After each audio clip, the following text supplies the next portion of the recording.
दोस्तों, यदि मुगल भारत न आते तो हिंदू व जैन मंदिर नहीं टूटते, मंदिरों को खंडित नहीं किया जाता, जबरन हिंदुओं को मुसलमान नहीं बनाया जाता, इतनी ज्यादा मस्जिदें नहीं होती, इतना वैमनस्य नहीं होता। दूसरी ओर देखें तो ताजमहल नहीं होता, लाल किला नहीं होता, बिस्मिल्लाह खां की शहनाई नहीं होती, अब्दुल कलाम आजाद नहीं मिलते व अन्य एक से बढ़कर एक कारीगर नहीं मिलते। अगर कोई इस बात पर खुश हो कि मुगलों की हिंदुस्तान में कोई खास विरासत नहीं है तो ये गलतफहमी है। अगर गौर करें तो देखेंगे कि हिंदुस्तान में अंग्रेजों की बनवाई हुई ज्यादातर इमारतें लाल रंग की होती हैं। जानकार बताते हैं कि इसके पीछे की वजह ज्यादातर मुगल इमारतों का लाल पत्थर का बना होना है। अंग्रेज हिंदुस्तान में गिनती में बहुत कम थे और मुगलों के अंदाज को अपनाकर जनता के मन में शासक वाली इमेज बनाए रखना चाहते थे। इसीलिए अंग्रेजों ने अपनी इमारतों में कई ऐसे पहलुओं को शामिल किया जिनमें मुगल आर्किटेक्चर की झलक मिलती है। हिंदुस्तान में बंदूकों और तोप का इस्तेमाल सबसे पहले बाबर ने किया। बारूद के आने से युद्ध करने का तरीका बदला। मुगलों ने शेरो शायरी को काफी बढ़ावा दिया। बाबर तुर्की में कविताएं लिखवाता था। अकबर ने ब्रज भाषा में छंद लिखे। रहीम तो अकबर के सेनापति थे। तुलसीदास ने खुद लिखा है कि अकबर ने उनको मनसबदारी देने की पेशकश की थी। तुलसी अब क्या होइए नर के मनसबदार। इसके अलावा हिंदुस्तानी संगीत में ख्याल गायकी मुगलों के समय में फली फूली। तबले और सितार की खोज खुसरो खां ने इसी दौर में की। मुगलों ने खूब सारे बाग भी बनवाए। कुल्फी और फालूदा को भी मुगलों ने ही मशहूर किया। इसके साथ ही खाने में फलों का चलन भी मुगलों के समय में बढ़ा। कुल मिलाकर बात यह है कि इतिहास को लिखते समय हर बार लिखने वाला जाने अनजाने अपने समय और सोच के हिसाब से मिलावट कर देता है। पढ़ने वालों को चाहिए कि इतिहास को इतिहास ही रहने दें। दोस्तों, तर्क दिया जाता है कि मुगल ना होते तो लाल किला ना होता, ताजमहल ना होता, तमाम खूबसूरत इमारतें ना होती। कुछ हद तक बात सच भी है, मगर अंग्रेजों के अपने हिसाब से लिखे गए इतिहास और आजादी के बाद लंबे समय तक गोरों की लिखी हर बात को प्रमाणिक मानने की हमारी फितरत ने हिंदुस्तान की विरासत में तमाम चीजों का क्रेडिट छीन लिया। अगर ताजमहल नहीं भी होता तो भी अजंता एलोरा की गुफाएं, सांची का स्तूप, खजुराहो के मंदिर, दक्षिण के भव्य मंदिर, तंजौर की मूर्ति कला, ये तो मौजूद होते ना। शेर शाह सूरी का ग्रैंड ट्रंक रोड और मकबरा होता, बीजापुर का गोल गुंबद होता, उड़ीसा के मंदिर होते। अरे बहुत सी चीजें हैं। दोस्तों, बिरयानी शब्द फारसी के बिरिंज बिरिया से बना है। इसका अर्थ होता है तले हुए चावल। बिरयानी को आज के हिंदुस्तान की सबसे चर्चित डिश कहा जाए तो गलत नहीं होगा। बिरयानी खिलाना तो एक राजनीतिक मुहावरा बन चुका है। मुगल चिकन बिरयानी के नाम से हिंदुस्तान भर में ठेले से लेकर 5 सितारा तक कईयों की दुकानदारी चल रही है, मगर बिरयानी को मुगलों से जोड़ना गलत है। गौर करिए, हिंदुस्तान में लखनवी और हैदराबादी बिरयानी सबसे पॉपुलर नाम है। आगरे या फतेहपुर सीकरी की बिरयानी आपने नहीं सुनी होगी। बाबर तुर्क था और बिरयानी फारसी खाना। बाद में मुगल बादशाह पुलाव के शौकीन थे। वैसे बिरयानी की बात चली ही है तो आपको बता दें कि बिरयानी का मुगलों के अलावा चावल से भी रिश्ता नहीं है। ईरान में रुमाली रोटी के संग रखे हुए मसालेदार भुने गोश्त के कॉम्बिनेशन को बिरयानी कहा जाता है। कुछ लोग कहते हैं कि चंद वामपंथी इतिहासकार जिन्होंने देश को गुमराह किया, ये बताएं कि मुगलों ने इस देश में शिल्पकला की मिसाल पेश की। वो कला प्रेमी थे। वो कला प्रेमी नहीं, भोग विलास प्रेमी थे। यदि शिल्पकला प्रेमी होते तो वो जहां से आए थे वहां पे उन्होंने कुछ तो बनाया होता, लेकिन वहां पे तेल की खोज से पहले वीरानी और जहीलियत थी। आप देख सकते हैं गूगल करके, आपको मिल जाएगा। दोस्तों, हमारे देश में कैलाशा टेम्पल, जिसकी कार्बन डेटिंग करने से पता चलता है कि ये 5000 वर्ष पुरानी शिल्पकला की मिसाल है, जिसे एक पहाड़ को ऊपर से काट के बनाया गया है, आज भी सजीव है। इसके अलावा अनेक उदाहरण मध्य प्रदेश, महाराष्ट्र में भरे पड़े हैं। हमारे देश की उन्नत शिल्पकला का प्रमाण पेश करते हैं जो कि मुगलों से पहले यहाँ थी। 64 योगिनी मंदिर भी उनमें से एक है। हम कितने धनी थे आप इसका अंदाजा इसी बात से लगा सकते हैं कि गुजरात के अरब सागर किनारे स्थित सोमनाथ मंदिर को मुगल लुटेरों ने 17 बार लूटा और जहाज भर भर के सोना ले गए। सोचिए।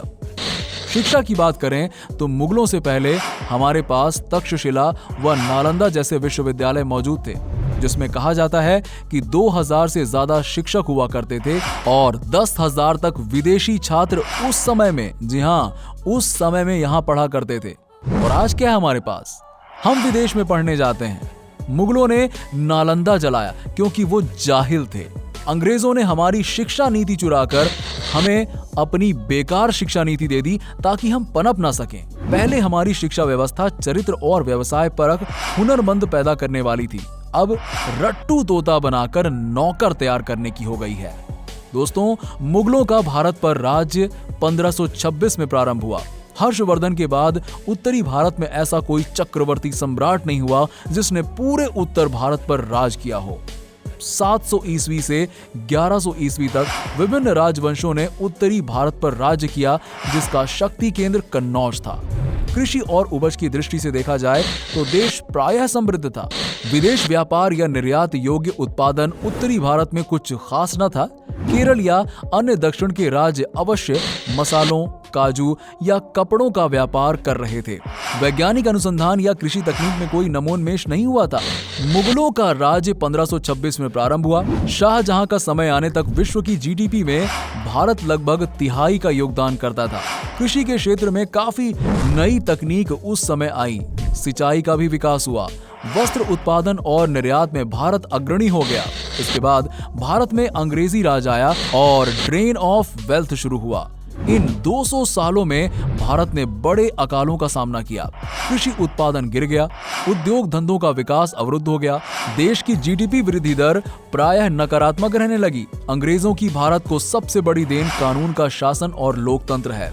आर्थिक दृष्टि से तो अंग्रेजों ने भारत की संपदा पर अपने देश का विकास किया और भारत को विश्व के पिछड़े राष्ट्रों की पंक्ति में खड़ा करवा दिया।